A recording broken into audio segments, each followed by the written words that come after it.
A lot of times during my training sessions, or whether I'm talking about sales and personal selling on the podcast, I like to make sure that we are in agreement about what terms mean.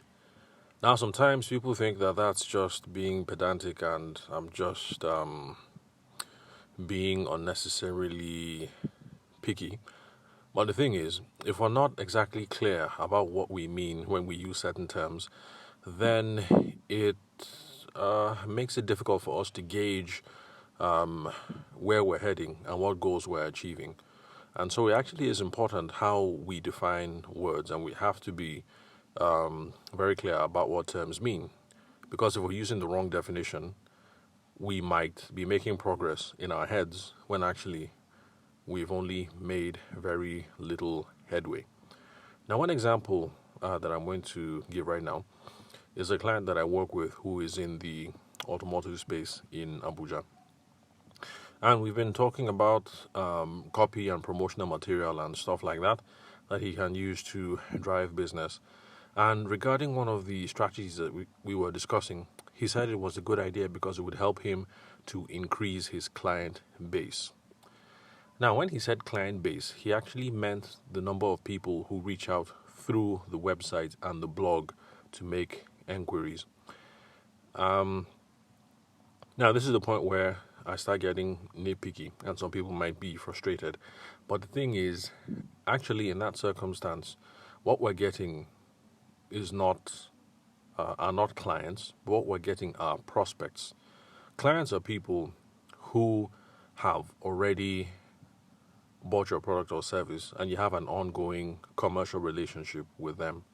Prospects are people who reach out to you who might be interested in getting your product or your service. And the way we treat clients is not the same as how we treat prospects.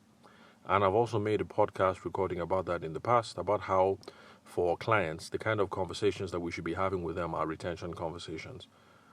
Are you happy with your service? We hope you're happy with the service. What did you like best about working with us? Can you give me a review? Is there anybody you know who might be interested in this service? Stuff like that. Conversations to keep them within the ecosystem and to make sure that they bring their friends, their family members, and their associates along so we get more business. But then for prospects, on the other hand, the conversations that we should be having with them are qualifying questions. Who are you? What are you interested in? What are you about? What's the problem? What's the goal you're trying to solve? What's the perfect vision? So in this case, for people who are in the wedding and the event space, it's congratulations, when are you getting married? What's the date? Have you got a venue? What do you have planned? Do you have a theme for the day? What does the perfect wedding planning mean for you? What is your ideal vision of perfect wedding photography? What kind of images do you like? What kind of playlist do you want to listen to? Assuming you're a DJ. Those sorts of questions, qualification questions, just to try and figure out the need, whether they're interested, because we want to figure out who they are, if there's a need, if they're interested, if they have a budget, and if they have a timeline. So those are the sorts of questions that we should be having. Now, back to this client conversation that I was having.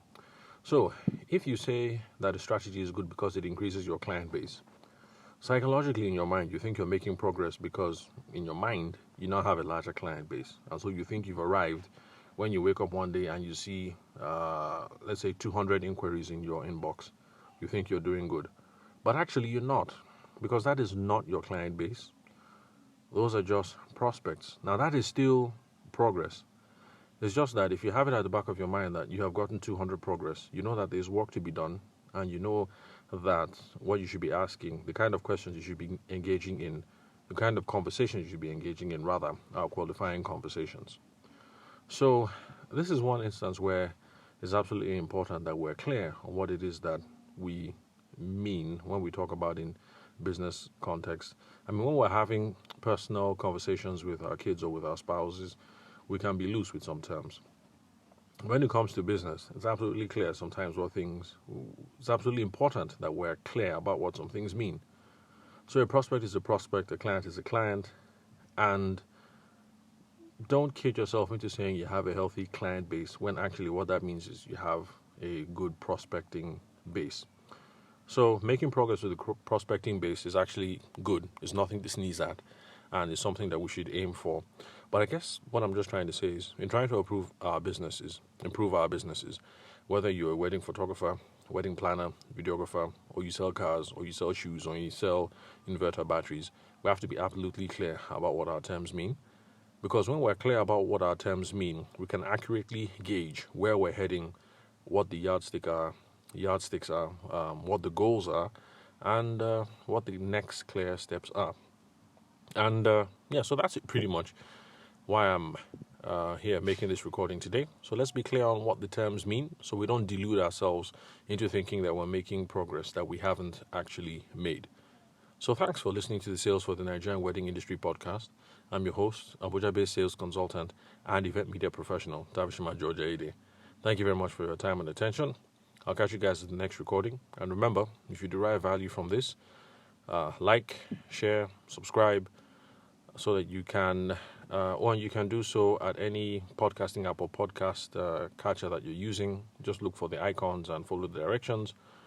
Or if you're listening to this over on the web, you just type in Tavishima Ayede into your podcasting app, because that's the easiest way to find the podcast, not by using the title. And you'll be able to find this podcast and the other ones that I have. The other one is also more relationship oriented, so you just subscribe to this or both if it catches your fancy. Tavishima Ayede is Tavershima, and Ayede, the surname, is Ayede. Thank you very much, guys, for listening. I'll catch you guys at the next recording.